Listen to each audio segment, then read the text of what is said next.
Hello जय हिंद दोस्तों स्वागत है आपका आज हमारी इस वीडियो में। तो दोस्तों आज की वीडियो में हम लोग स्टार्ट करने वाले हैं यूनिट नंबर 2। इसके पहले वाली वीडियो यानी कि बीएससी थर्ड ईयर जूलॉजी का first paper unit number first parasitology वो हम लोग एंड कर चुके हैं। और आप लोग उसको देखना चाहें तो इसी वीडियो के डिस्क्रिप्शन में आपको प्लेलिस्ट की लिंक मिल जाएगी। जैसे आप ऊपर क्लिक करेंगे आप वहाँ पर पहुँच जाएंगे। तो हम लोग आज इस न्यू यूनिट यानी कि सेकंड नंबर यूनिट स्टार्ट करने जा रहे हैं, जिसके अंतर्गत हम लोग आज डिस्कस करेंगे ऑर्गेनिज्म गंधी बग।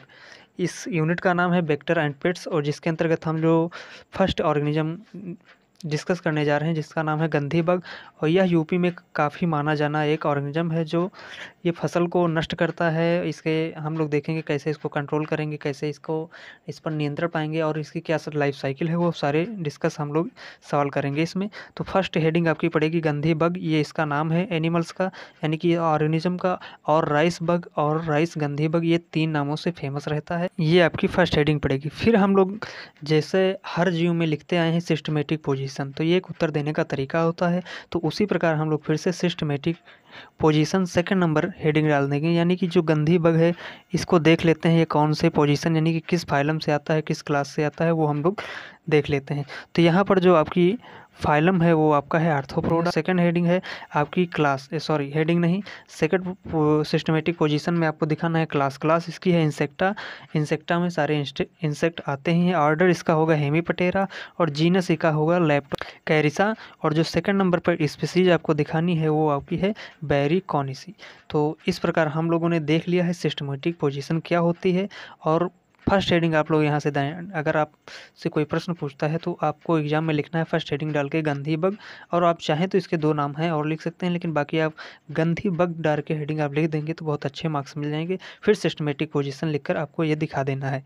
फिर सिस्टमेटिक पोजीशन दिखाने के बाद जो सेकंड नंबर हेडिंग पड़ेगी वो आपकी पड़ेगी यहाँ से हैबिट एंड हैबिटेट, यानी कि इस जीव का आवास कैसा है और कैसे इसकी आदतें हैं, कैसा इसका रहन सहन की व्यवस्था रहती है। तो ये हम लोग देखेंगे और जानकारी प्राप्त करेंगे और नोट्स अच्छी बनाएंगे। तो यहाँ पर फर्स्ट पॉइंट लिखा हुआ है this paste is distributed widely in India, यानी कि ये जो आपका जीव है या ऑर्गेनिज्म है ये पेस्ट आपका इंडिया में पूर्णतः वाइडली यानी कि पूरे इंडिया में विकसित है, यानी कि डिस्ट्रीब्यूटेड यानी कि वितरित है।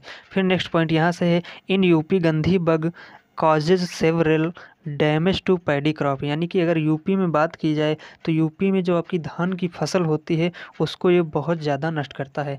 हमने यहाँ पर हिंदी में भी लिखा है और इंग्लिश में है, तो जिस भाषा में आप चाहें अपने नोट्स अच्छे से तैयार कर सकते हैं। थर्ड पॉइंट यहाँ लिखा हुआ है it mainly feed on paddy. अब जाहिर सी बात है जब ये धान का एक प्रकार का समझिए कीड़ा है तो ये क्या खाएगा, तो ये धान को ही खाएगा। तो लिखा है it's mainly feed on paddy, यानी कि यह मुख्य रूप से धान को ही खाता है। But also found in feeding on millets, और ऐसा भी पाया गया है, क्या पाया गया है कि मेज राई एंड शुगर केन, यानी कि यह कुछ ऐसा भी देखा गया है या ऐसा भी पाया गया है कि यह मक्के में और जो आपका गन्ना होता है उसमें भी ये पाया जाता है। तो ये हम लोगों ने देख लिया इसके हैबिट एंड हैबिटेट में हमको क्या लिखना था।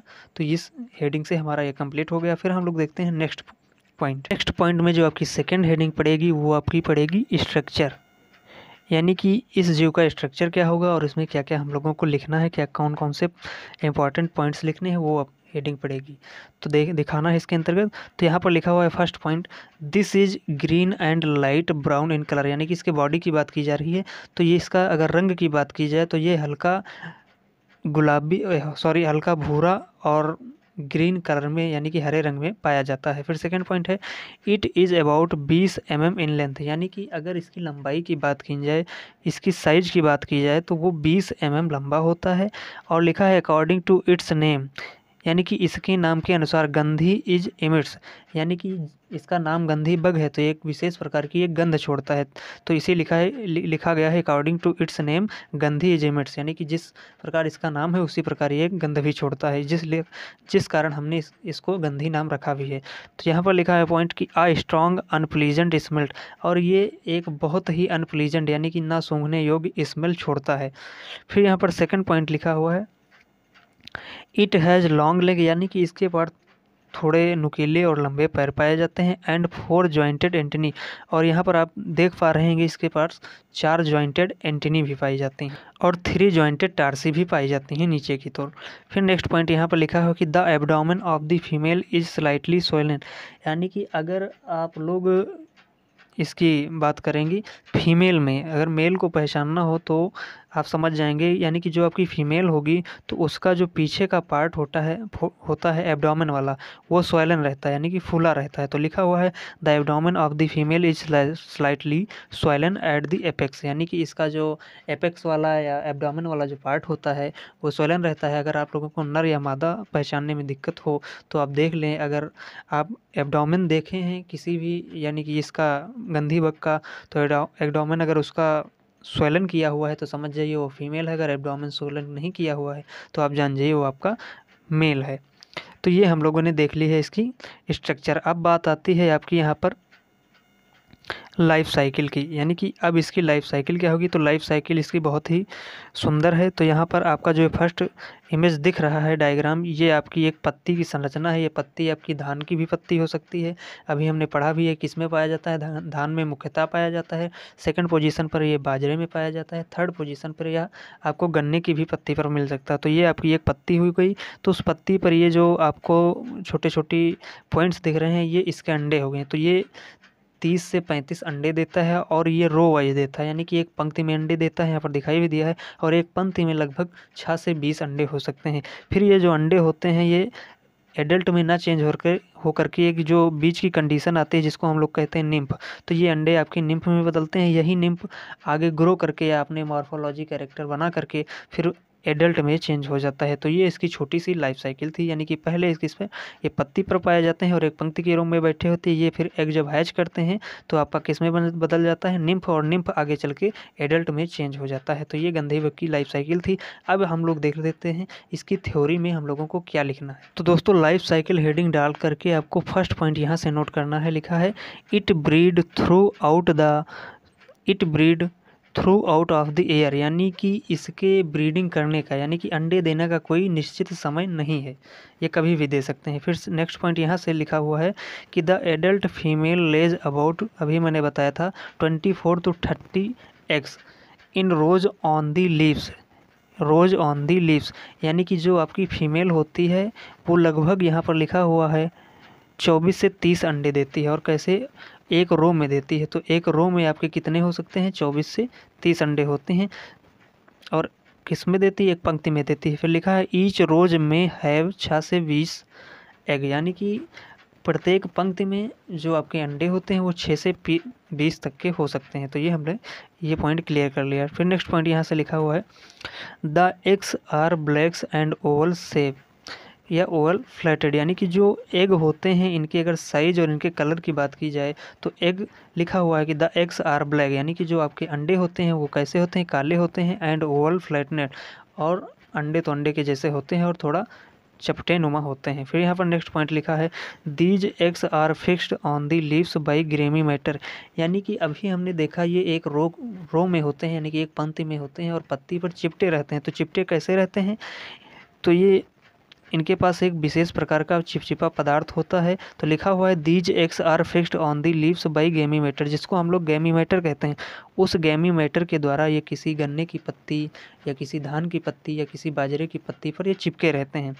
और लिखा हुआ है सिक्रेटेड बाई देम, यानी कि जो चिपचिपा पदार्थ होता है जिसको हम लोग कहते हैं गैमी मैटर, वो इन्हीं के द्वारा सिक्रेटेड किया जाता है। लिखा ना है सिक्रेटेड बाय देम, तो इन्हीं के द्वारा वो सिक्रेटेड किया जाता है। फिर नेक्स्ट पॉइंट यहाँ से है it is about 1 mm in length, यानी कि अगर इनके लेंथ की बात की जाए, लंबाई की बात की जाए तो लगभग 1 mm इनकी लेंथ होती है। आफ्टर 6 या 7 days of laying the eggs hatch into nymph, यानी कि अगर अंडे देने के बाद 6 से 7 दिन के बाद की बात अगर की जाए तो ये जो आपके एग होते हैं ये हैच करके किस में परिवर्तित हो जाते हैं, निम्फ में।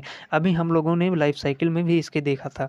तो यहाँ पर लिखा हुआ है after 6 into 7 days of laying the eggs hatch into nymph, यानी कि 6 से 7 दिन के बाद ये जो आपके एग होते हैं ये निम्फ में कन्वर्ट हो जाते हैं। फिर लिखा है अंडा, यहाँ से लिखा है द निम्फ, नेक्स्ट पॉइंट यहाँ से देखेंगे the nymph are light green and